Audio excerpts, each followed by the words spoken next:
আজকে দেখাবো আমরা একদম পুজোর latest trending collection of round T shorts দোকানে। তো আমি বাহ। শুরু করছি দেখানো। কালারটা দেখো, জাস্ট কালারটা দুর্দান্ত। দেখো, একদম high quality imported Turkey material পাবে। সব টার্কি ইম্পোর্টেড মেটেরিয়াল, সব টার্কি থেকে ইম্পোর্টেড করা। এটা দেখো একদম লেটেস্ট কালেকশন, একদম এই কালেকশন কোথাও আপনারা যদি পান আমাকে বলবেন, আর পাবেনও না, এটা আমাদের গ্যারেন্টি।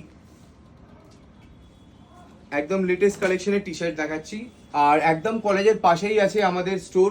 আপনারা যখন পারবেন ভিজিট করুন। একদম লেটেস্ট ট্রেন্ডিং আর্টিকেল নিয়ে আমরা এখানে এসেছি। দেখুন কালেকশন গুলো, শুধু এটার দেখুন পুরো আর full কালার গুলো একটুখানি দেখুন। আগে জুম করে দেখালেন, দেখাতে পারবো। পুরো ওয়াটার 3D প্যাচ লাগানো আছে টি শার্টের ভেতরে। Wow. আপনারা বুঝতেই পাচ্ছেন কিরকম টাইপের মেটেরিয়াল। মানে এবার পুজোর একেবারে ট্রেন্ডিং ফ্যাশন নিয়ে হাজির হয়ে গেছে দাদা। একদম। আর যে বাজারে যেখান থেকেই দেখছেন না কেন, এই ফোন নাম্বারে কিন্তু ফোন করে